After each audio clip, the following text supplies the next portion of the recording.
I think we're live. I think we are, yeah. Hello, everybody on Facebook Live Land. We are the Podguyz podcast, bringing it to you live as we do 10:15 Eastern Standard Time every Monday. I'm Tony Kaz. Kevin Neary here. Of course, we have the ever-loving Picasso, the doer of do's and the doter of don'ts, the Aloysius to his Aloquipus. I don't know. We're going to go with something different. Almost sticking the landing. Does Sparky say hi? He does say hi. He's got the, speaking of doers and do's, Sparky has a new hairdo going on there. He does. Sparky is always looking good. For the ladies, by the way. Cut your hair. For the ladies. Who cut his hair? Who did that, Sparky? No answer.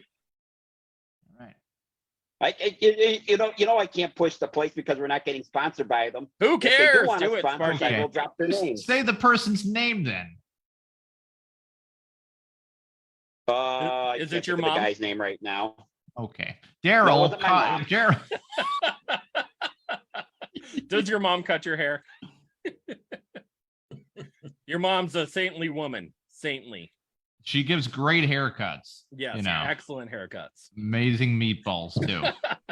By the way, we are doing the Win a Date with Sparky competition. For those of you that are interested, please send all of your information, date of birth, of course, a picture to the Podguyz podcast at gmail.com. And also, listen, we've gotten a lot of creepy emails, okay? So if you could just tone the fuck down on that there, internet, about what you're going to do to Sparky when you get him, especially when it comes to wearing his skin, showing him who the real man is, and wanting to put him in precarious dresses or mascot uniforms. Yeah. That'd be really great if you can all just tone that down. And they're all asking me to 3D print shit. You do have the 3D. I'm not doing have the 3D printer there. Guys, we are joined by a four square today. We have the very talented Stephen Phillips. Now, you guys may not recognize him, but he has been an actor for a long time. He's appeared in such great movies as Ozark. He is a writer, director, actor. I mean, he does it all. He's a man of many jackets, many coats, many wigs. Have you worn a wig before? Not yet. Yeah. Not yet. Not yet. That day's coming though. I mean, you got a great head of hair. It's fantastic. So far. Yeah, you look good.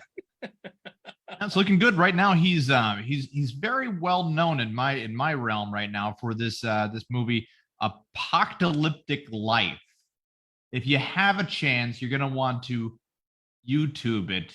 It is a short film, but I tell you what, it needs to be made into a long film format. Weirdest thing, Stephen, this is your first time actually putting something out like this. Am I right? Apocalyptic Life was the first, yes. My God. And then you're prior to directing and acting, you were doing tennis for the longest time? I was a tennis professional. I played through the juniors, Division I in college, turned pro after college, played on the tour. I used to be Ivan Lendl's practice partner when he was one in the world. Oh, God. Coached at Brown University, and but eventually I found this industry in 2018. And he showed John McEnroe a thing or two. That's I know John. You know John McEnroe. So did you who's a better tennis player at your peaks? Or would it be yourself or John McEnroe? John, okay. You see, that's an honest guy right there. Any Andre Agassi? John had some of the most amazing hands I ever saw in my life. Truly gifted human being. Truly gifted. Yeah. Well, that's the weird thing about tennis. It is probably one of the most underrated sports when it comes to athleticism and coordination possible. Like when I watch just one set, I'm like, well, that's it. Dude, one on the right. They're like, oh no, there's more. Like, what the?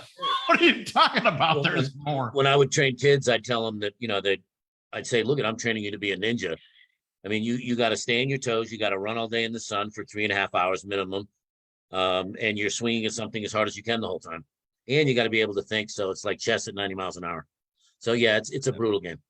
Yeah, definitely more intense than baseball, where you're standing there. Oh yeah, there's not even close. What was your better swing? Was it your forehand or backhand? They told me my backhand was better because it made less mistakes, but my forehand was bigger. I had more power on my forehand, but my backhand, I don't know. I always had more confidence on my forehand side. Even if I made mistakes, I didn't care. Just let me rip it. Yeah. If I missed, but it's coming in big. I'm smashing the shit out of it. Tennis is kind of like people. There's you have all different types. If you're not a big guy and you're small and fast, then you're defensive. If you're a big man and a little slower, then you have to be very aggressive. If you're in between, you can do both. So you tailor someone's game as a coach. You tailor their game around their athletic abilities. You're not going to train a guy 5'6" to be a serve and volleyer. He'll get destroyed. He's got to be a road runner out there and get everything back to just keep, and eventually hope the big guy misses. So yeah, you tailor. That's tennis. A lot to it. It's significant enough to talk about that. The person that is number one in tennis stays there for quite some time. Pete Sampras, Agassi was there for a hot minute too, and then you have Federer, Djokovic, Nadal. Yeah. Or Lendl, I played with him. I mean, he got to 9 U.S. Open finals in a row. Really? Wow. Every year, 9 years straight, he was in the finals of the U.S. Open. I think his record, he's the 8th best player of all time. So yeah, he was good. He was fun to practice with. Wow, that's he's a light Tuesday. Yeah, I spent about 9 months with him. Did you ever get to bump into Arthur Ashe? No, that's before my time. I when I was a little kid, I saw him play on TV. But I would have liked to have met him because he seems like just an absolutely amazing man. Because the first thing I get from you, if I'm a casting director, I could put you in an Army movie, no problem, because you do have that square draw for our non-viewing audience out there. Yeah, I get that. You get that a lot, right? Mobsters. I'm in a film coming up. I'm playing a lead as a CIA agent that actually starts off being the bad guy, but then you realize I'm a CIA agent and I'm just killing a lot of bad people. The Aces High is coming out on Tubi pretty soon. I play the lead gangster in that. So I get a lot of those roles. It's easier, I think, playing a bad guy than it is a good guy. Because, I'm from up where you are too. So what? You raise your voice and get in someone's face. I mean, it's not that hard. True. We do it all the time in New York and Boston.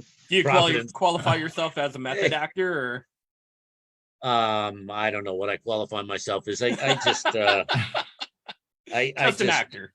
Well, I've got a lot of friends that they take classes and they study and this and that. And I've never done anything like that. And I don't even really prepare all that much.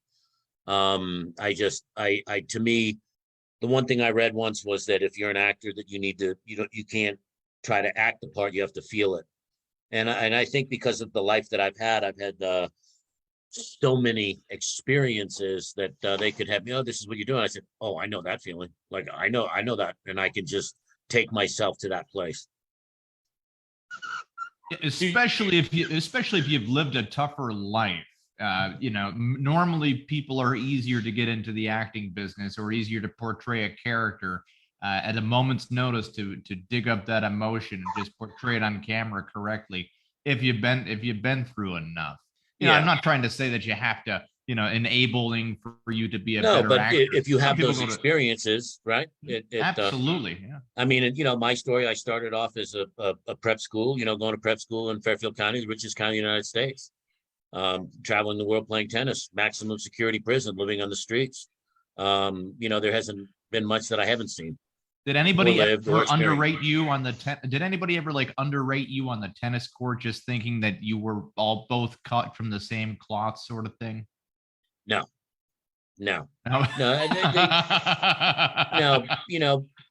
when you can hit the ball hard, people they just want to survive like anybody else. You know, it's a battle. You're going out to battle with someone, and it's a war. And yeah, all that stuff goes away the minute you're hitting a serve at someone at 135 miles an hour.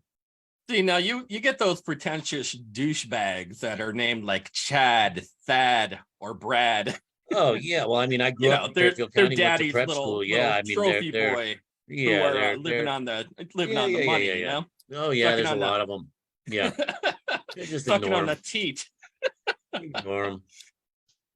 Yeah. You know, just And then they get whatever. on the tennis court and they're like, "Oh, I'll come and get you." And then Well, it was, get during ruined. my era, everything, I mean, my father called me a tennis pussy. He was an ex-Marine, so he would call me all the time. You're a tennis pussy. You're a pussy. And one day I was like, Dad, come on out. I just want to hit a couple serves at you. And he saw that and he was like, oh, okay, Steve, I got you. Yeah, tennis was back in the day was looked at, not, but people understand a good athlete, I think, when they see one. Oh yeah, of course. So yeah, my mother always told me, there's always going to be someone better than you, and there's always going to be someone worse. So, That's true. and even the guys that become number one in the world, eventually they're number two, eventually they're number three. Every dog has his day. It's about the fight. It's not about the, About the dog. yeah. I mean, and so what? I mean, whether it's tennis, whether it's acting, whether, I won a bunch of awards for acting. I had a whole room full of trophies. One day I just threw them all away. I mean, like a dining room full of trophies from a lifetime of playing. One day I looked at them, I was like, this is ridiculous. Like, what am I doing? Like, I just threw them all in the trash. Like, but here you are today. it doesn't define Here who you today. are. No not difference. To say that like it, not to say that it makes the man, but it doesn't. You went into what you Yeah, are. or like if I win a best acting award, that doesn't define who I am as a human being. No. Like, I'm Steve. I got a beautiful daughter. I got my dogs. I got my friends.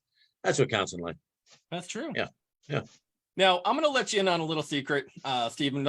Sparky is our resident artiste, Okay. so to speak, and he is our graphic designer. He is our backdoor, window to the imagination. Nice. Nice. He is our Rembrandt. I can only imagine. I hope you got your I hope you got your funny bone locked in, buddy. Sparky, All right, what I'm do you ready. got on the big board? I'm afraid to ask. All right, what have I got here? I actually got an idea for a movie script. All right, Ooh. what is I'm it? just going to open this up and once again, as I offered everybody, I'm only looking for 10 cents on, 10 cents total, for the idea. But Oh God, he's here's my SAG-AFTRA idea. again. It's a good idea. You get more than here's my that. idea for a movie.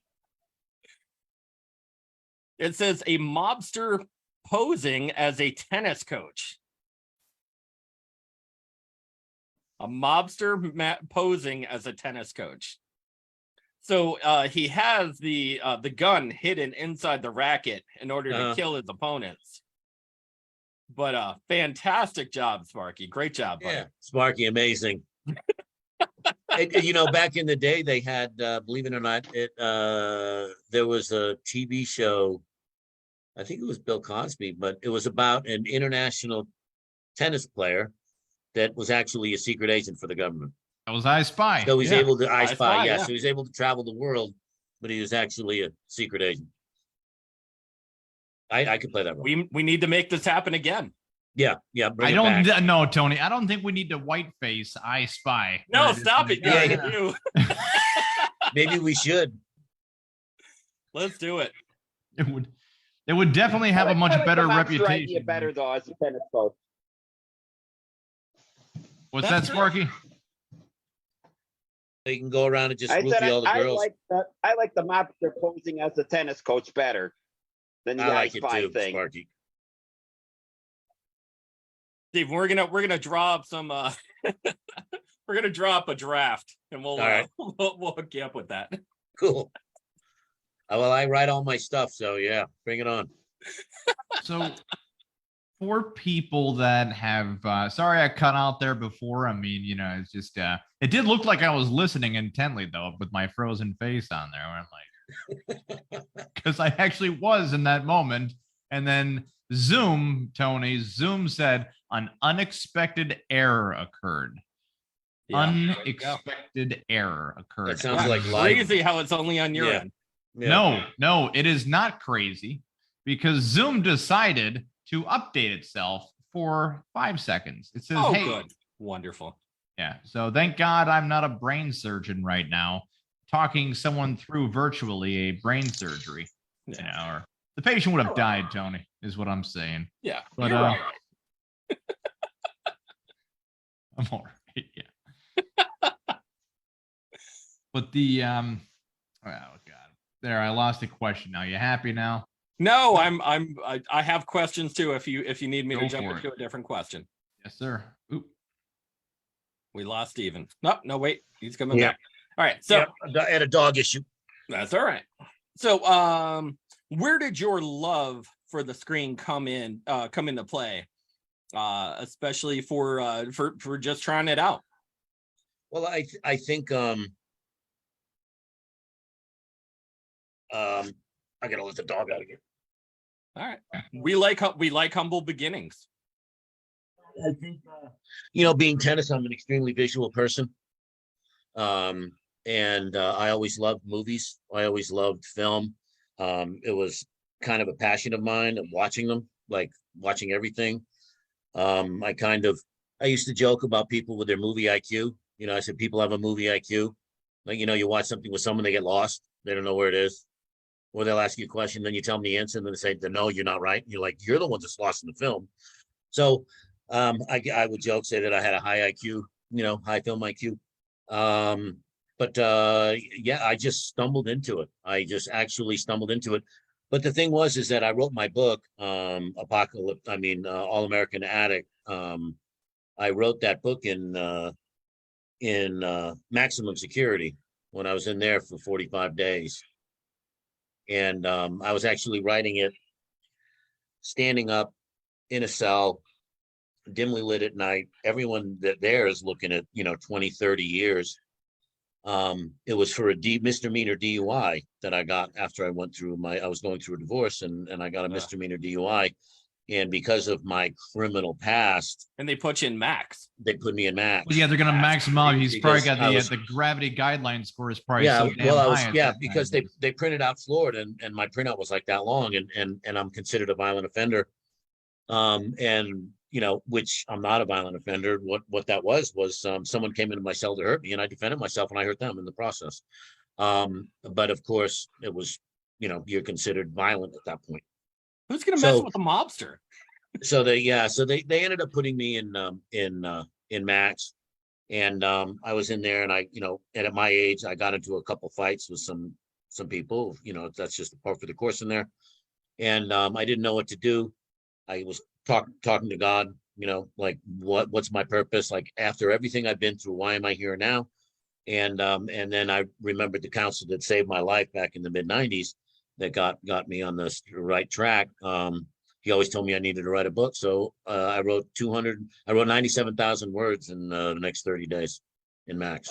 Now, Stephen, I want to kind of veer back into Apocalyptic Life. And Tony, maybe you can also bring it up on the big screen for everybody to see as well for the preview, just in case they can't find the ambition in their lives to go to YouTube and type in Apocalyptic Life. They can now probably see it here on the Podguyz podcast for our viewing audience. You're going to make me toss it up here. I'm just saying, you want to put the confession up there too.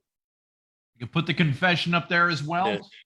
But Stephen, because it's about the same story. It's about the same story, yeah. Oh yeah, but that's much more in depth. Could you explain the plot, the everything of Apocalyptic Life? Yeah. I was a victim of a very wealthy sexual predator that drugged young men unconscious, raped them, cut them with a knife, and dumped their bodies. Okay. And after about 8 hours, because I was so fit, I was 26. I was on the pro tour. I went into Newport to play in the Newport Tennis Hall of Fame, the grass tournament there, the Miller High Life tournament.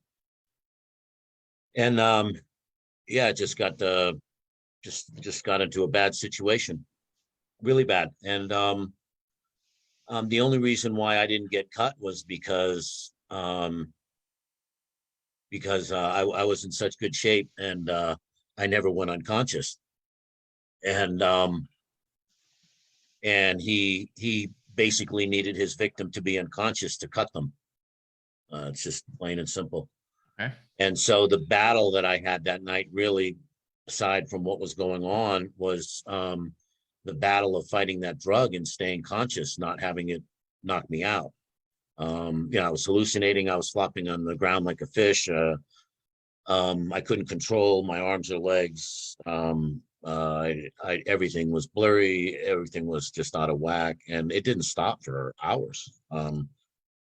I started working my way down the stairwell from the second floor, trying to get away, which, I mean, I could only, it took me 3-4 hours to get down a staircase on my stomach.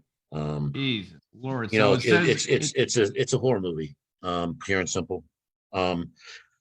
What happens when you see a horror movie is when someone escapes or they get out, you clap. But what you don't see, to me, what it is, it's like a Western, and you see the stagecoach, beautiful stagecoach going full speed with a beautiful team of horses. And then they hit the brakes, and you just see this flash Polaroid of that beautiful stagecoach. And then it's just covered in dust. And that's what happened to me. And I went from living in $1 million home at the age of 26 to eventually, at the end, living on the streets, sleeping in the bushes. So or at the in maximum. So at the beginning of this, of the beginning right here, I'm looking at I'm looking at the beach. Did you shoot that, or did you take that crop? I shot it. You shot it? Okay, That's great. Newport. Cool. So we got original footage. It's not just like one of those crop pop-in scenes. And no, I went up there and grabbed the footage myself.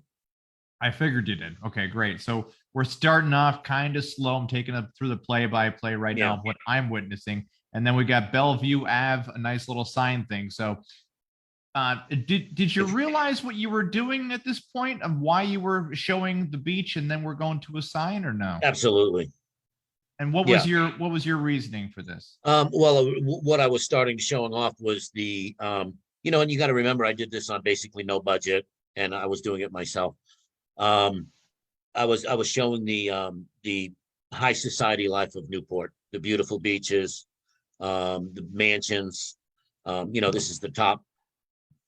I mean, these used to be the summer homes of Vanderbilt, Carnegie, the tycoons of the Industrial Revolution. When you first see the bigger mansions that now are museums, they're palaces. And then when you go down Bellevue Avenue a little farther, then you start to see mansions that are the ones that people actually live in. And then from that scene, from that transitional point, we are brought into a man playing the piano. Yeah. The shot, by the way, from my vantage point is perfectly done. Yeah, thank you. From one scene to the next, and then the shot is just right there, perfectly done. The only thing that I was actually, upset about. Are we talking about the confession or apocalypse? Apocalyptic. Yeah. Okay. Apocalyptic. Which the confession, just real quick, is basically it's the concept of that was you die, and God is going to ask you a simple question, which to me the question was, why are you afraid? And I'm like, I'm not afraid, I'm angry. And it's basically explaining to God my life. So it's like post what happened that night, like it's explaining to God how I turned into such an animal, and I lived what I had to live through because of the evil that I came in touch with. I'm ready to go on the films, by the way. Okay, pop up apocalyptic if you can, my man. Yep. And we're just gonna let it kind of post through. Pop the volume up there, and we'll just let it play through.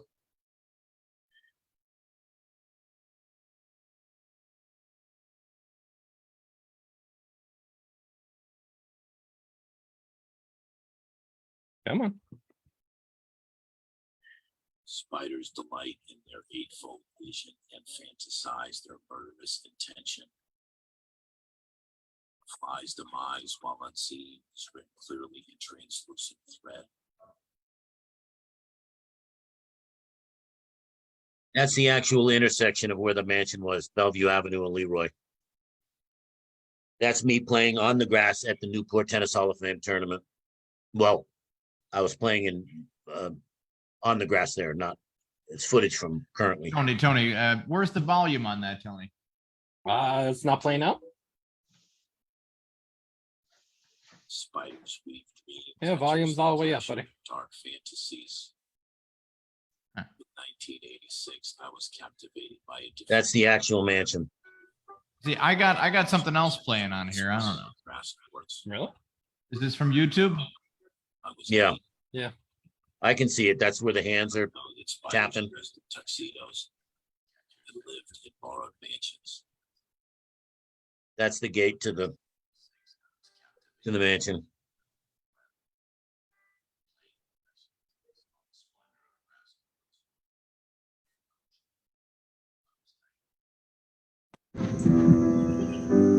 Now I can hear it.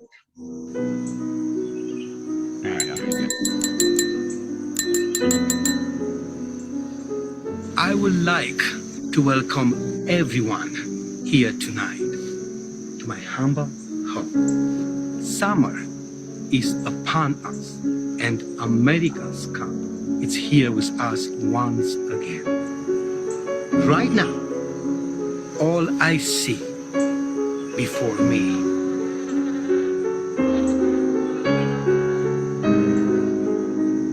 are the beautiful faces of my friends. Thank you for coming. Now I'm going to pause it for 1 second. What is the name of that actor? And his name where is, have I seen him from? his name is Teo Siltia. I met him on Jumanji Next Level. We did 15 days on that together.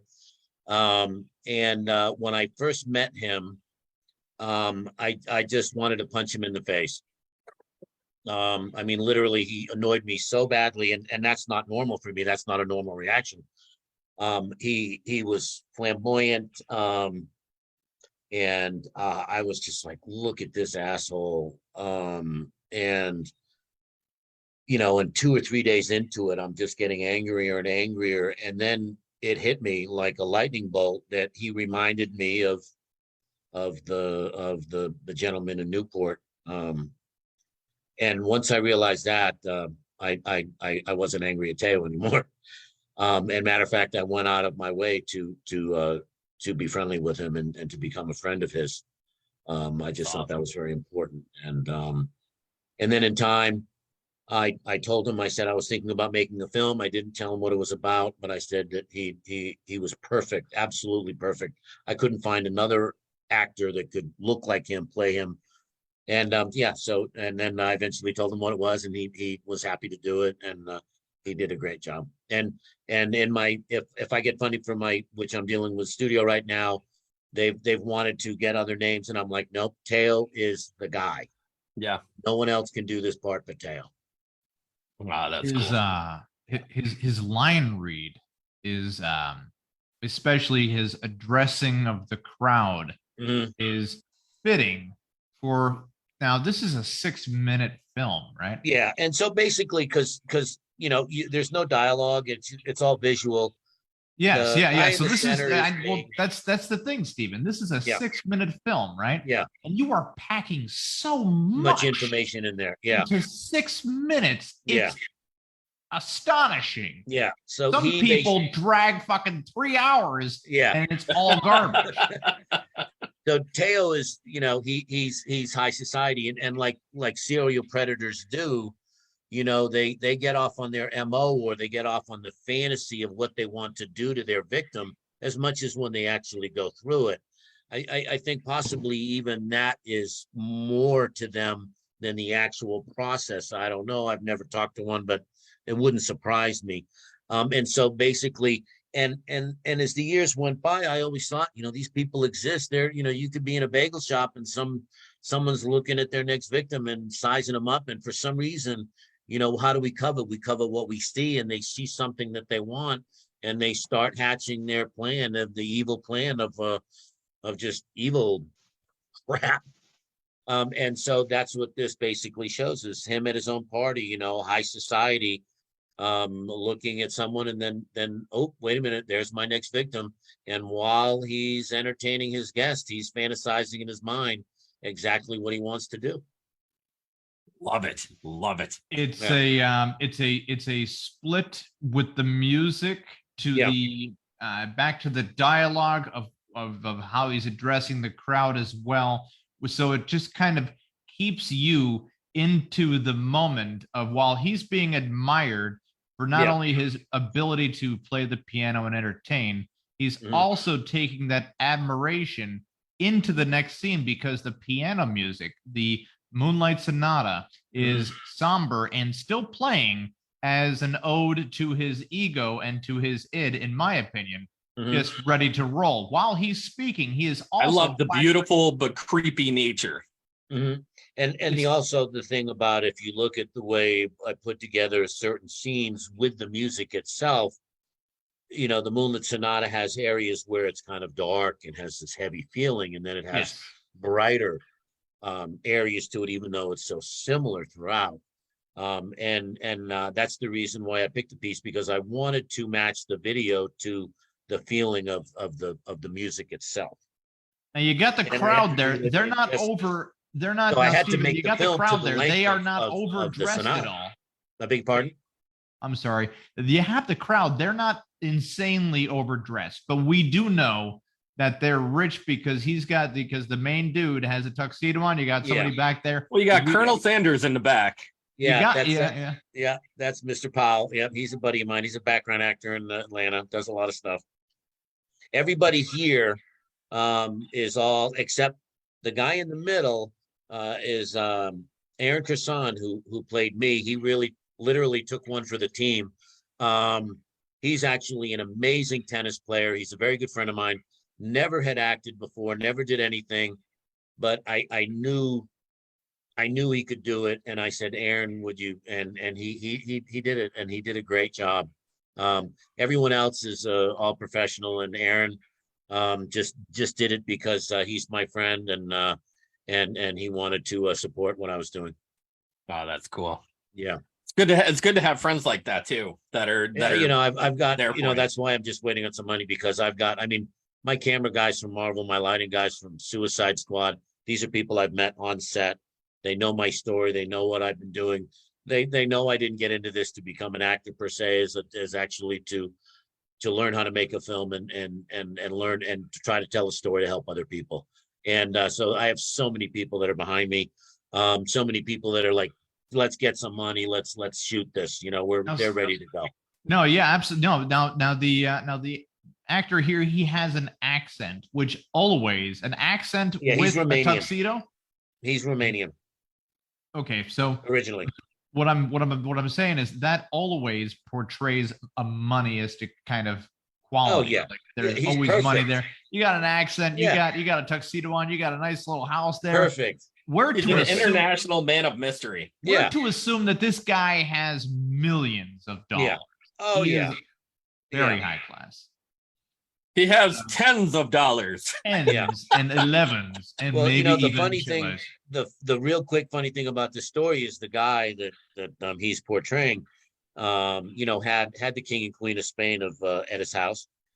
He had lavish parties for the socialites of Newport, Rhode Island, America Cup parties.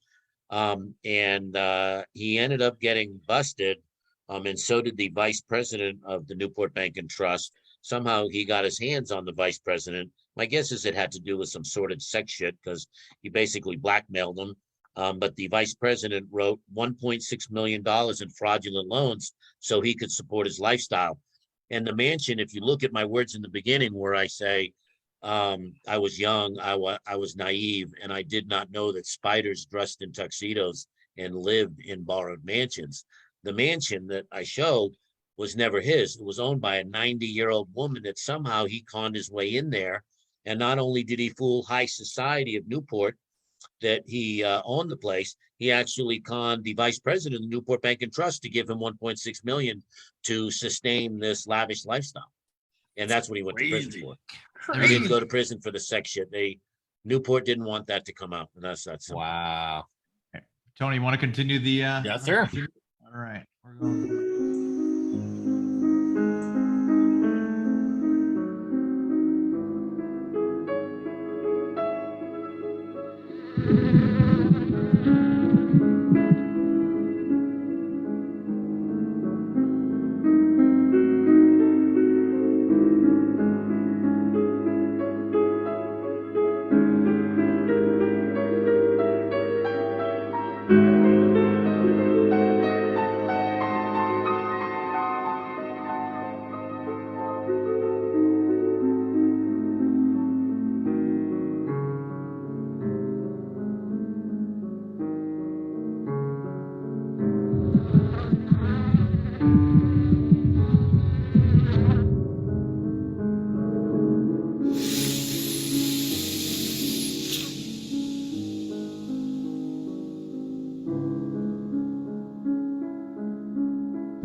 And done.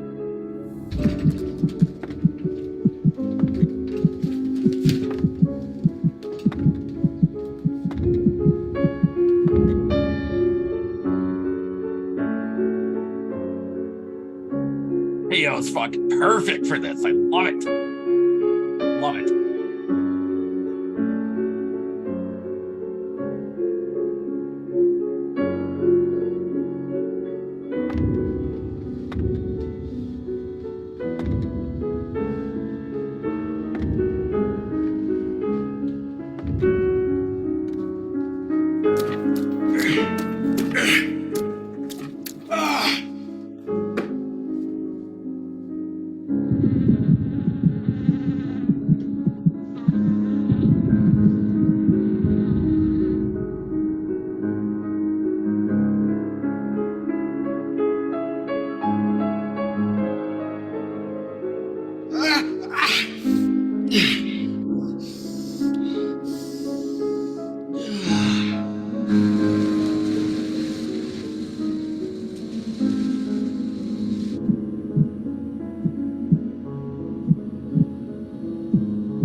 Best shot right here, where he touches his reflection like I'm coming to get you. Oh man, That's that fucking is brutal. crazy. Yeah, Crazy. The focus, the refocusing in on the naked dead body is that's a nice camera trick right there. The body was dumped. It wasn't dead. That's basically in reference to the victim number that was after me 3 weeks later. I was dealing with the Newport police. A 24-year-old was found dumped in an alleyway. He was completely naked. He was covered with a towel, and he was cut really bad. And they called me. I was on the Cape wrapping my head around what happened 3 weeks earlier. And I got a call from the sergeant, and he said, we found another guy. We found the towel. I told him about the towel, the brown towel, about the Ridgemere crest on it. And he said that when the police found him, that he was what I explained about how the drug was, they said it was matched perfectly. And they just said he wasn't as strong as you were. Wow. And yeah, so he got cut really bad. And yeah, basically what happened was once he got out of ICU, his parents, they didn't, it would have been an international scandal, and Newport didn't want that either. The parents came in and just whisked him away, took him out of Newport. And then I got a phone call from the police, and they said they lost my blood work, which had the drug in it. And then they were basically like, "Well, we don't have a case." That was That's freaking crazy. Wow. That's it's so yeah. significant. And then so I just tried to move on, and obviously I held it together for a while, but eventually all the pieces, Humpty Dumpty took a fall. Had to put them back together again. Well, at least you, I mean, you turned it into a brilliant 6-minute short film that honestly deserves to be a lot longer. Yeah. There's the Well, only there's thing. so much to it that I mean, my full feature is 2 hours, and I tell you, there's not a bad moment in that film. I just need to film it. I just need the money to film Now, it. at what point in time did you say, man, you know what? Instead of doing a full feature length film, like how do you have to mentally prepare yourself to cut into whatever how many minutes did you initially intended? So let's say you were at like 10 or 15, and then you were like, man, I have to cut it back to 6. Well, no, when I had the idea of the film in my head, getting into the mind of a serial predator. I originally didn't want any dialogue at all. I wanted to do it all through video and just the Moonlit Sonata. But as time went on, that's one of the reasons why I did the narration in the beginning, was to give some information. That's the reason why I had Teo. Eventually I wrote out lines for him so that there was a little information. Because in just 6 minutes, it was impossible, I thought, to actually do it and really have anybody get an idea of what was going on. Sure. So that's so I actually had to make the film to the length song. Gotcha. Because my intention from the beginning was this is going to be to the song. Yep. So I had to come up with the ideas of the scenes and everything else to make it all work. Now there is And a much and longer of course, Kyle version of Morgan, Moonlight Sonata. a big shout out to Kyle Morgan. He did the editing. He did the camera work in the mansion. I went up and got the camera work up in Newport. But the camera work of Teo playing and everything, that was Kyle. We put the scenes Teo together. actually, does he actually play the piano? Yeah. Or not? Teo okay. he teaches piano. Oh wow. So he's an amazing piano player. So yeah. Yeah. He looked very natural. Like he was yeah. He's got There's one part where he's got piano hands. Something, and I always see that one section. I'm like, oh, I would have done that over. Stephen, you Teo said that your full length feature is about 2 hours long. Well, I got some great news for you. I just found a 2 hour long Moonlight Sonata right here. Look at that. 2 hours and 4 minutes long. So no worries about it. Just keep it all the same. Keep, even if it just I could go with it. Yeah. Actually, who I met Les Hall. I don't know if you know who he is. The band Fish, Phisa. Yes, sir. Yeah. Trey, he after Fish disbanded, he started another band. I can't remember their name, but they toured for about 10 years. Les is up here. I happen to meet Les. He played the keyboards and guitar for Trey. Genius musician, beautiful studio at his home. And I ended up meeting him, and I showed him actually the Confession. And when I showed it to him, it blew him away. He had to watch it 3 times. And then afterwards, he was like, I will write you an original soundtrack for the film when we get it on, when we get it in the can, and then it's time to put some music to it, because the video, they call it audio video for a reason. Yes. Yeah. Well, that's the thing though. If you're having Les Hall do it from Fish, you got to tell him to keep the time down. They're a jam band. So, you can't get any ska or. I mean, he's he's one of those guys. He doesn't play one. It could be classical, it could be rock, it could be jazz, it could be. Yeah, I mean, they can do. Certain people are just stuck in their genre. You know what I mean? Kind of. Other people are just such talented musicians. The biggest question I have to ask you is, you're obviously very talented in tennis and now filmmaking, movie producing. Is being on the Podguyz podcast right now, would you consider this the height of your career? Absolutely. See, I knew it. I knew it. We have never gotten to know. Yep. Yep. Yep. Yep. No, I know you're not a person to toot your own horn, but we're gonna do it for you anyways. We're gonna do it. Well, Steven, now if this you movie did come out in 2020. It pardon? did win such awards, such as Best Director's Award in New York for the Best Director in a Film Noir. That's actually The Confession. Oh, is that? Oh, Jesus. Hold on. No, but you have to understand is that the two are very intertwined, because The Confession basically has it's a monologue, and throughout the whole monologue is spliced apocalyptic life in that film. Gotcha. So the two, they're it's all the same story. It's just a little different. The apocalyptic life, you have to understand, in the film industry or in film festivals, is number one, they say straight out, there's not any sex scenes.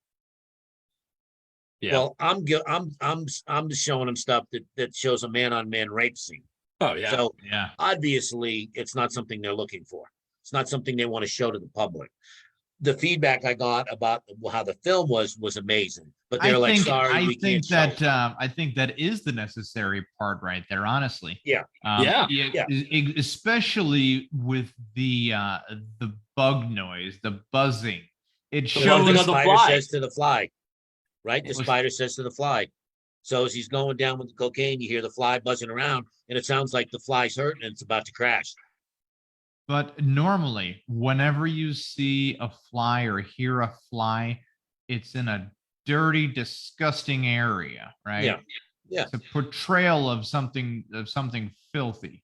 Yeah. So we're hearing, I don't know if this was intentional, but you're hearing the buzzing noise, and then bam, we're back to the party. So Yeah. you know something is up from the audience's perspective. Yeah, something's And coming. it keeps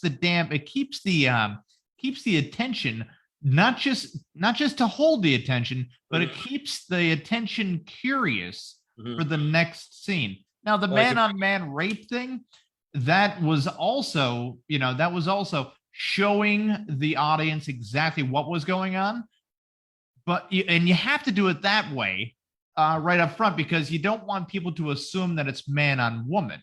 You need to show the gender. People are too used to not showing the scene, and then you're like, oh, a man and woman are having sex. No, there's a force, there's a drugging going on. Yeah. It is Yeah, it's evil.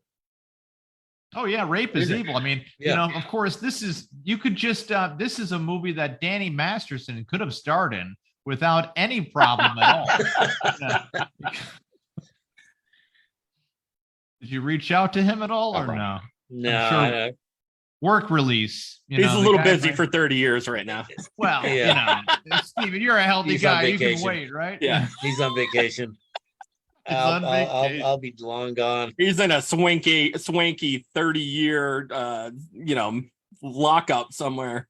Yeah, well, I can imagine what he's overlooking a doing. beach. Yeah.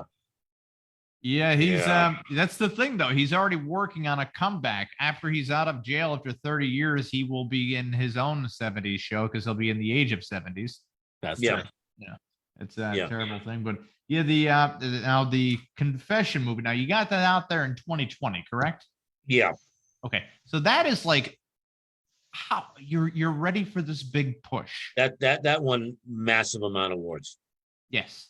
And after awards, you're supposed to get more momentum, right? But it's 2020 and everyone's talking about washing their hands and shit. Yeah. COVID Well, is the big story. I actually, when I made The Confession, I like you said, I kind of had some steam built up with apocalyptic life in the film industry, and then all of a sudden everything shut down. And luckily, like I said, no one is going to do so. I mean, I had my own camera. I do on my own writing. If I want to do something, I need to do it myself or learn how to do it. So I spent a lot of time, just learning about cameras and doing cinematography, that, thousands of hours of YouTube videos, and then practice and everything else, let alone just writing it or trying to act things. And so COVID hit, and I there was no work. And of course I'm a single dad of 2 daughters, and I thought, well, geez, I don't want to go out this way after everything I've been through. Like, and then I realized, like, nah, I'm good. I'm not gonna. That's that's just too ironic. It wouldn't happen. But in thinking of my mortality, I started thinking, well, what's going to happen when I do die, and I have to explain my life to God? What am I going to say? And so that's really where the confession started was, and then I thought, well, God is just going to ask me one question, and even though it would be a simple question, it would hit me between the eyeballs. And that question is, why are you so afraid? And I start off the confession by saying, I'm not afraid. I'm fucking angry. I'm angry, fuck, and then I kind of like, I don't want to be afraid. I don't want to be afraid. And then it gets into talking to God before you're being judged. And I filmed that actually with all natural light. And I filmed it so that at the end of the film it was almost completely dark, so that life was over. And then at that point, I'm either going up or down. And I'm like, fuck it, just send me where you're going to send me. How do I wrap my head around giving birth to my daughters and seeing and the love that I feel in my heart that I had from my friends and my mother and my father and my animals and all this beautiful, absolutely beautiful things that life has to offer. But when you grow up in a wealthy area and all this crap, and you're kind of sheltered, and then you realize not only is there evil in this world, but for some reason you're getting a front row ride. And then what happens after you go for that front row ride? And the thing about the guy was, it wasn't about the violence. It wasn't about that. He was pure evil. It was like looking at the devil. He was a little guy. The nightmares I had for years was looking in those black eyes. He was evil. It was like dealing with Satan all night long. It had nothing to do with that other stuff. That's what scared me to the core. That's what the nightmares were about. That's why I wanted to die. That's why I wanted to jump out of my skin. That's why I couldn't smoke enough crack to kill me, because I couldn't feel. I didn't want to be alive. Now, hold on now. Don't give crack a bad name. Oh, well, I liked it in the beginning. I'm just joking.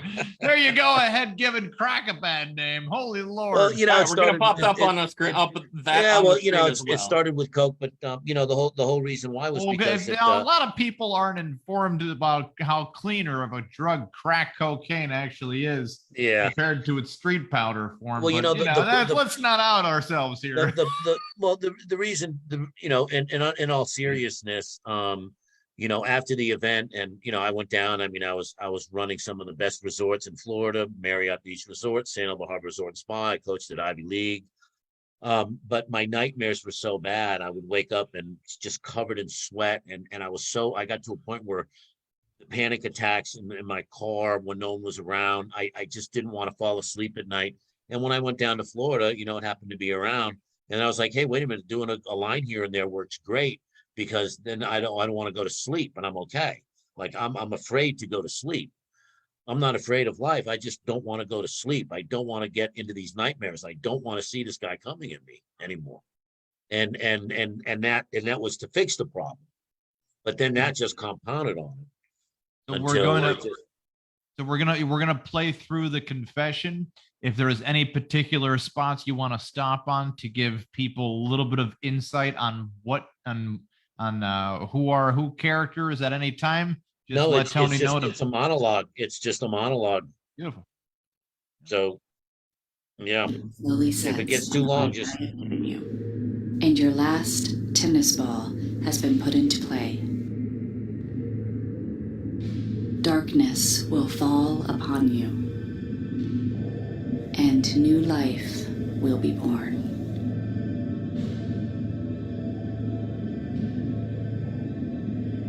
And as I close the door on your life, what will you do when I ask you a simple question? Yeah, you can pause it here real quick. When I started thinking about it, and I just thought about who I was as a person, everything, and I thought, well, what happens when I do die and it's time to, talk to God? And I was like, well, what am I going to do? I'm like, I'm fucking out of here, man. Like, I'm running. Like, and so that's what this is me trying to run away from God. But of course I can't, you know, and so, yeah, I think it's pretty funny.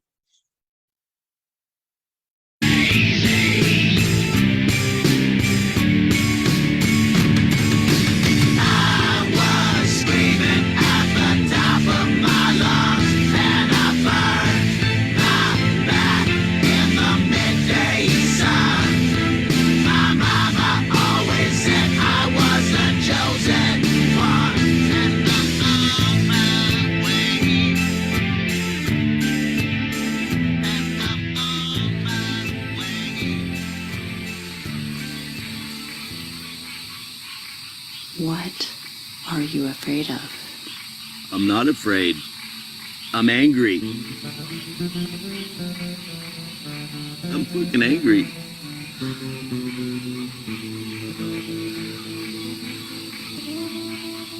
I don't want to be afraid.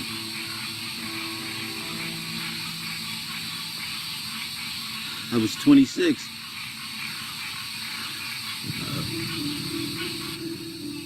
I went to Newport, summer, and there's nothing better than the summertime in Newport. It's so beautiful. It's just so beautiful. And I was playing on the grass.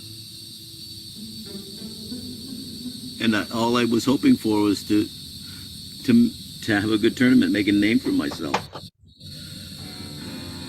And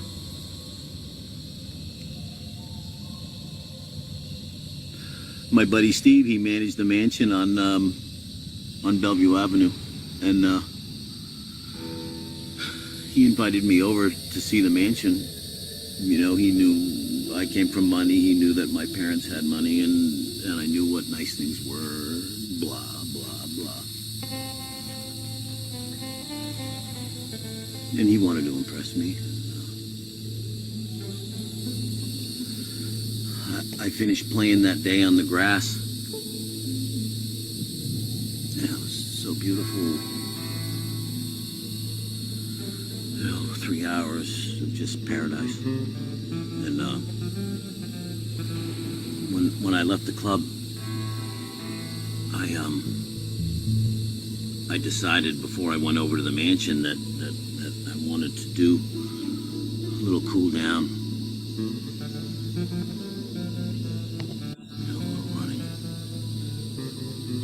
Sunset. I was enthralled by the beauty of the place. Beautiful mansion, the grounds, the house, everything about it was just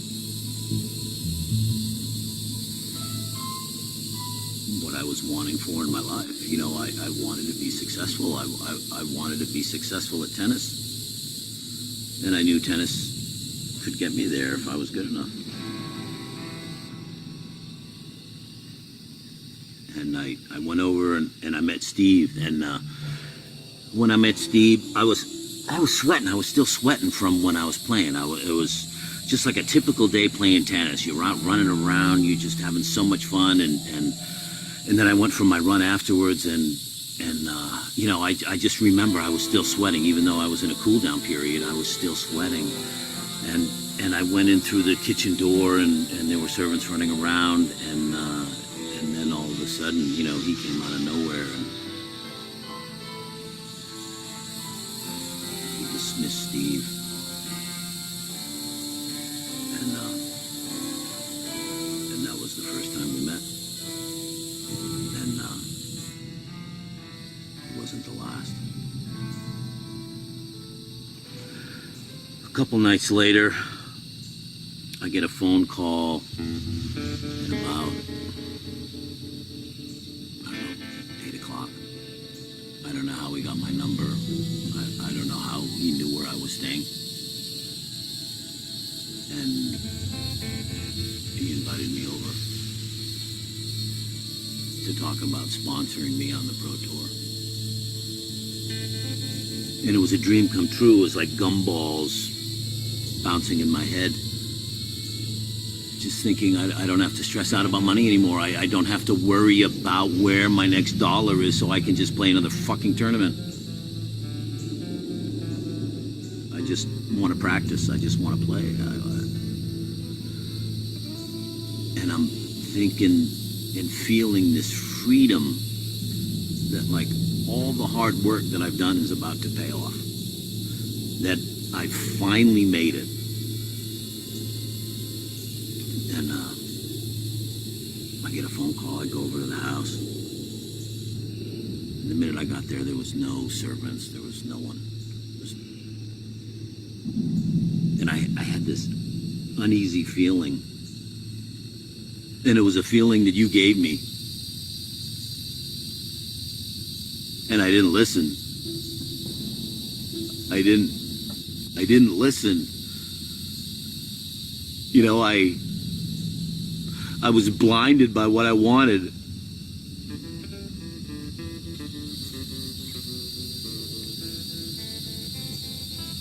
And I had this fleeting thought, like, I got to get out of here, and I dismissed it. And I went inside, and you know, the first question I asked was, "Where is everybody?" Oh, it's 4th of July weekend, you know, letting the staff off for vacation. Oh, really? What a nice fucking guy. Oh, man. What a nice guy.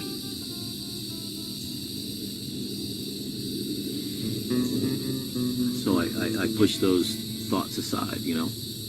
I didn't listen. And then here I am getting ready for a fucking pro tournament. I've been training my ass off. And he pulls out some fucking cocaine. And he asked me if I wanted to do a line. I didn't want to do a line. I had done them, but I didn't want to do it then. You know, I had been training, and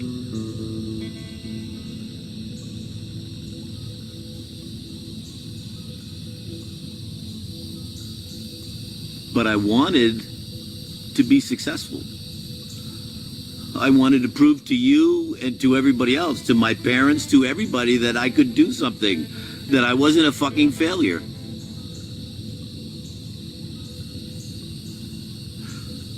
You know, nobody wanted me to play tennis, so I had to fucking try. I had to do fucking something. And I was there. I was right fucking there on the precipice of 13 years of hard work. A lot of hours. And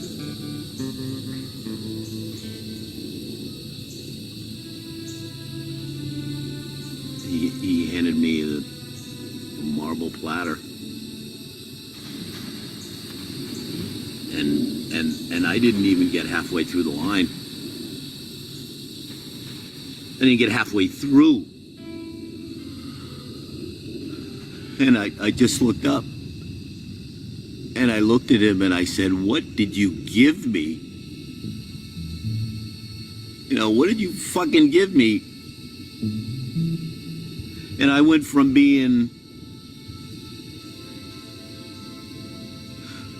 strong and driven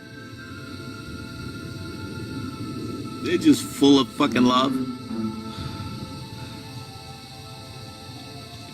to a fish on a fucking hook. And when I looked at him, I turned and I went into full fucking flight mode. There was no fighting. And I turned, and the drug was so strong, I made it like maybe 2 steps. And I dropped like a fucking rock. And my world was just spinning and out of focus and confused. And somehow my consciousness was somehow trying to wrap around my head what the fuck was going on. And I I just you never expect that in your life. I never expected that. I never expected that I was gonna be a fish on a hook. Just powerless, completely and utterly powerless. And then I knew I was dealing with something fucking evil. And my first instinct was just to stay awake, like to fight it. Ooh. He didn't like that too much. You know, he didn't see me coming. All his planning and his conniving and his fantasies. You know, oh. He's awake. He's still conscious. You know, I just started crawling on the floor to try to get out of the room, just crawling to get out of the room, to get to the stairwell, to get down the stairwell, just to get to the door that I knew that existed so I could go home.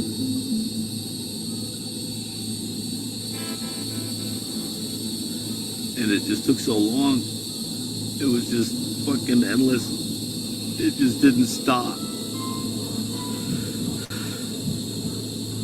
Inches took hours. And he's running around with a fucking knife. And it didn't take me long to figure out that I had to be out for him to do what he wanted to do with that knife. He couldn't do it. No, he was a pussy. He couldn't do it. I had to be out. And that's when I knew. That's when I knew that I had a fight on my hands, and I had to fight so fucking hard. It was like all the years of training. Everything was to get through the fucking moment. It was to survive.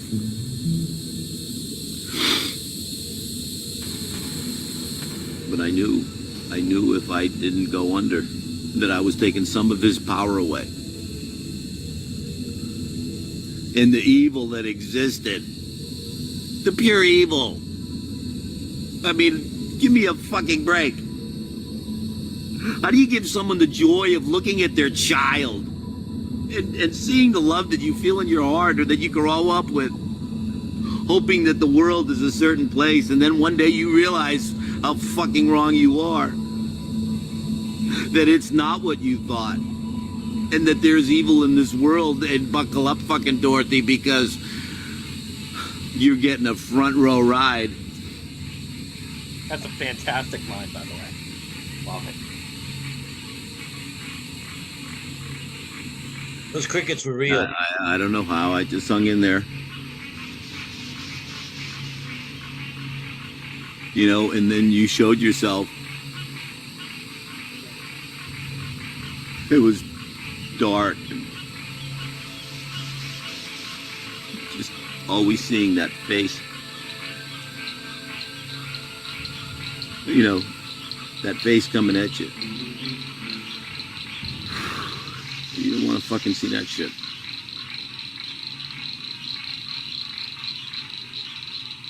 And then all of a sudden like that, it was like the flick of a switch. The light came in through the windows and the darkness was exposed of that mansion, and it was like, well, it wasn't like it was. That the light took out the evil.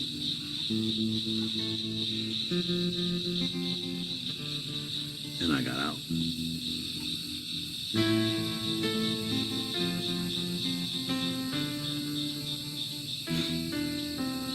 But I didn't know how to deal with that shit.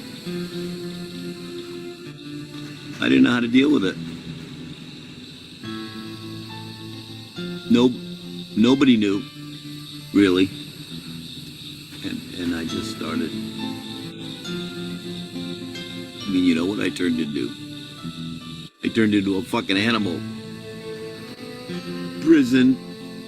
Fucking homeless. Fucking sleeping on the street. and you come to an intersection and some mother locks her doors because she's afraid for her children because of the way you look and the way you're acting and who you are. I mean, I was that and beyond that. I was worse. And I liked it. I liked it. Because I had nobody around me. Nobody could fucking hurt me. If I hid, I'd be okay.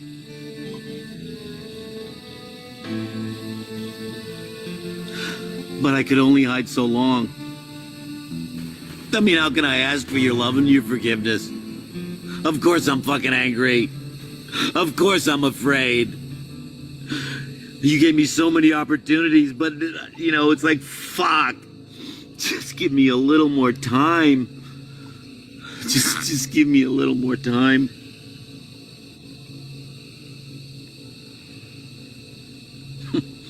But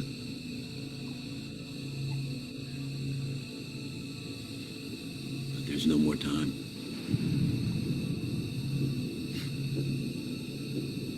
I always thought we were cool. I lived my life thinking that for some reason I survived.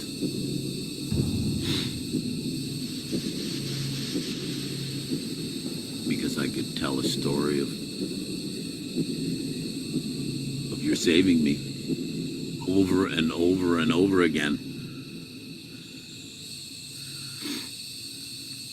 And now it's over and I'm just tired.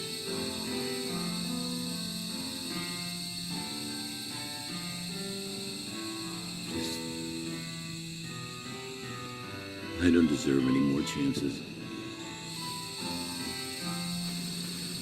Just send me home. Send me wherever I'm going. I asked for nothing. Not over yet. Fucking put an end to it. Almost. Boom, fade to black. Yeah.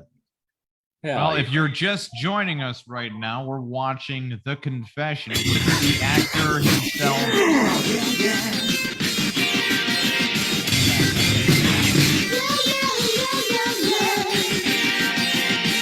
I got the thing to take you down and it'll knock your feet up. We're gonna turn this down.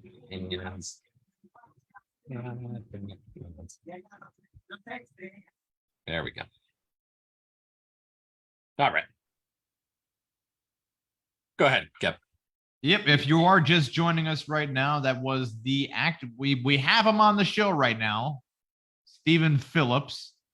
Brilliant monologue scene to take the whole short movie by the grip and own the whole goddamn scene. Yeah.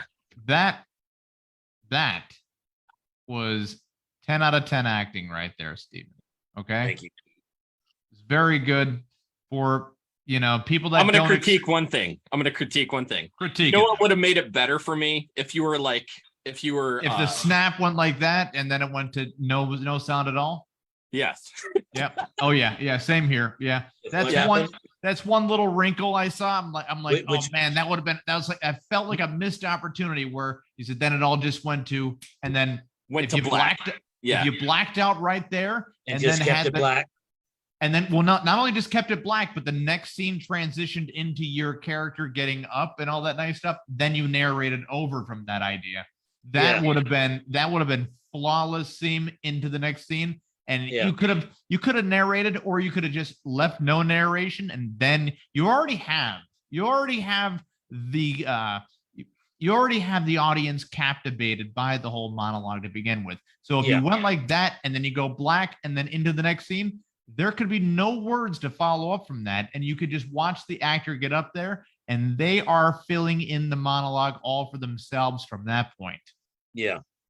Yeah. Guaranteed. But Yeah. no, man, And I have one more critique. Go I ahead. feel like Yes, you. please. I feel like you could have said it angrier, and not necessarily like even through your monologue, but when you said that, especially towards the end, where you're like, I survived, you know, even through all of this, you know, going through addiction, going through you know, a storied career that you spent years to make, and all over a decision of, you know, just some blow. Yeah. And man, like it should have been angrier. It should have been, you know, spitting Yeah. at the mouth. Yeah, well, and well, like, that's the thing that that's the thing that I liked, is because he said at the beginning he was angry, and although it's anger that he says he has, it's also more fear from confessing. Fear, it's a vulnerability out there. So you could be both angry and not have to really get a strong tone to the idea. You could be angry, and you could be angry that you're so upset that you have to get this out there. Well, and then from my point of view, the other thing is that, you know, because I put before I wrote the monologue, and then when I wrote it, it took me about a month to write it, and I would add lines here, change things here. I'd be in my car and I'd think of a line and I'd be like, oh, that'd be good there. And but the overall premise was, I'm talking to God, you know, and how angry am I going to get when I'm talking to God? I might be angry, but if you go over the top, you know, I don't want to get struck by lightning. I'm kidding, but you know, it was, you know, it's like anyone that's creative and that's trying to make something, you know, you just write from, you know, where you just write from your heart. And no, and it was you know, beautifully put together. Like we're the not ending, we're not trashing it. a lot of, oh no, I don't mean that at all. Like at the ending, you know, the reason, actually the ending was the very first scene that I shot in the film was me. And again, it's like, you know, when you see the hands tapping, the night I went through, that's when I started getting stronger in the night. And I finally was able to sit on a chair. And I found that when I started hitting my hands on the table, it made my mind focus to where I didn't want to pass out. And no one else knows that. That's why it's in there. The waves in the beginning of the film represented the wave of the drug, where it would almost knock me out and I'd have to fight the wave. So those were things for me that no one else would know about except for me. And the end of that, the confession, when I was doing Apocalyptic Life, I was actually living with someone, and I started doing Apocalyptic Life. I started having the nightmares again. And the first time the girl that was sleeping next to me saw me have one, it scared her so badly that she had me with her seeing a counselor, and the relationship ended. She was so afraid that I was going to hurt her when I woke up from there's emotionally, you could just tell that you're not just playing through the lines. You could tell that you're pouring your emotions into the whole monologue, into the whole scene. That's where, you know, you don't really get that anymore in any modern day movie. Yeah, What makes this piece so very special, in my opinion. I think one of the things problem with movies today is that you know, most of the time, like someone asked me, what type of movie you make? I said, well, I'm not going to have 50 cars blowing up in the first 3 minutes. Oh, well, why not? Hold on now, Steven. You didn't want 50 cars blowing up. One day. How will we know it's a movie then? What the fuck? Well, we can't green screen the shit out of that. But yeah, but I mean, ultimately, what I want to do is I want to write something and make something that is really going to be disturbing. I really like the duality of life, because I see duality everywhere. So I want that in the film: the good, the evil, the you know, people ourselves, how we can be all over the place. But I want it to be something that you feel something, and it makes you feel something. And when you're done watching it, you're going to be like, wow, like I'm overwhelmed by all this stuff that was, you know, and you don't see a lot of films that make you feel things these days. That's you know, true. they're entertaining, they're great, you know, but they don't hit you like between the eyes with a thought. Like, you're not going to, I had someone that saw Apocalyptic Life and he was a first AD on a big film, like, $500 million movie. And I showed it to him, and I happened to be on something else, and he brought someone else up, and he said, I saw that. And he said, to this day, he said, I remember it. He said, you just, and that meant so much to me, because I made him feel something. Like, how many short films has he seen and that he's seen and then forgotten? And so as a filmmaker, to me, that's what I want to bring. That's why I'll probably end up doing this independently. The studio I'm dealing with wants to, understands what I'm trying to do, because I don't want to option it out. I've already been offered to option it out and, to get a paycheck. And then after that, you don't know what they do to it. You don't own it anymore. They can film it any way they want. They could, what I call, Hollywoodize it. And it could end up being something on the screen that I don't even recognize. And I want to do something like you saw in Apocalyptic Life. There's dialogue, obviously, throughout the film, and not heavy dialogue. It's not a heavy dialogue film. It's a lot of visuals, a lot of experiences. And it is all, Not to say that it's missing psychotropics. Yeah. And especially if it's done with the right soundtrack, I think you've got a winner. I think you've got something that, quite honestly, my goal isn't just, I didn't end up playing with the number one play in the world because I go big. That's just my thought process. If I fail, I'm okay. Like, it's not like I expect to go here, but why would I shoot for here when I can go to here? And when I got on film sets, I saw that, $500 million, and I'm like, well, I could make a film for 2 million, probably $1 million. And I think I could make an Academy Award winner. Yeah.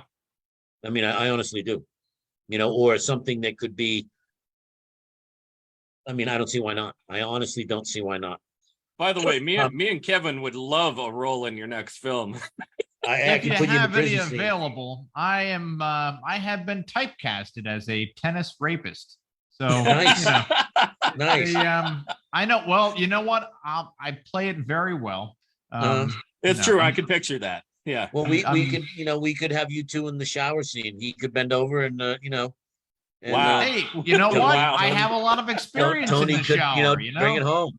I tell everybody, do not And shower we could have alone. we could have Sparky film it. Oh, he Sparky, could draw. how would you? How would you draw it on film? How would you draw He'd that have up there? his Because phone camera. the only funny part about watching that is because for some odd reason, Zoom wanted to only have Sparky on camera during the time while he's picking his nose, fucking around during the monologue. Oh, that's why you love Sparky. We love Sparky. Sparky is the heartbeat. He is the soul of the Podguyz podcast right here. Nice. Tony is the Leonardo da Vinci of the whole thing. He paints the picture, he makes it happen, and I'm just the fuck here. You're the brush, buddy. You're the brush. Stephen, we are going to roll out the red carpet for you, sir. We're at the end of our time, unfortunately. All right. If people were going to get in touch with you, how would they see your particular films? I know they're on YouTube. Yeah, those Stephen Drury Phillips. If they Google my name on YouTube, it'll pull up. But yeah, it's Apocalyptic Life or The Confession. The book, the full feature is going to be called All American Addict. The book is called All American Addict, and the book will be coming out soon. It's written, it's just some final edits, and of course, just looking. Once the funding is available, we can make the full feature. And in the meantime, I'm just it's filming an amazing some other story to tell. It's an amazing story. It's crazy. Yeah, I'm doing I'm shooting a proof of concept right now, short film called Chomo, which basically I'm the ex-CIA, ex-military that ends up squeaky clean record that should be going into politics, and I take a job as the warden in the only prison in the state of Rhode Island, and basically it shows that character, he was molested when he was a child at one of his father's big shindig parties, and he doesn't like rapists, child molesters, predators, any of that. So he uses his CIA skills and his skills in the law enforcement to basically, he's a Dexter character. He tracks him down and he brings him back to his barn and he goes to town on him. So that's fun to film. That's gonna be great. It's like letting off some steam and doing it in a creative way and Yeah. staying healthy at the same time. Well, sir, you are a wizard behind the camera. Kudos Thanks. to you. It's- Great job. Thank you, sir. Yeah. Thanks for having me, guys. It was great. No problem. Well, if you're Mark- looking to, Stephen, if you're looking to buy any of the Podguyz podcast merchandise, you can always go to merchbooth.com. That's right, merchbooth.com, where you go to the merchbooth.com, Tony, you go to the subject line, podcasts, scroll down to the Podguyz podcast and click the button, right? There you'll be taken to the Podguyz podcast store inside of merchbooth.com for your favorite t-shirts, long sleeve, short sleeve, hoodies, zipper, no zipper, socks, long, short, crew. We have them all here. Great. Yeah, I know. Awesome. Marky, if you were going to find us, where would you find us, sir? You can find us on mostly all of our major streaming platforms, including YouTube, Google Play, iHeartRadio, Spotify, Spreaker, Deezer, Castbox, Pocket Cast. Which ones are the ones that pay? I said iTunes already. iTunes and Spotify, definitely. I said iTunes and Spotify. I said those. Yeah. Facebook Live Video, Gio Rio. Rio. Gilles Savan. Gilles Savan. Yeah, close enough. Thank you very much for taking the time out of your busy schedule as well, Stephen. Stephen Phillips, thank you, sir. Thank you, guys. You're awesome. Thank It you was so our much. pleasure.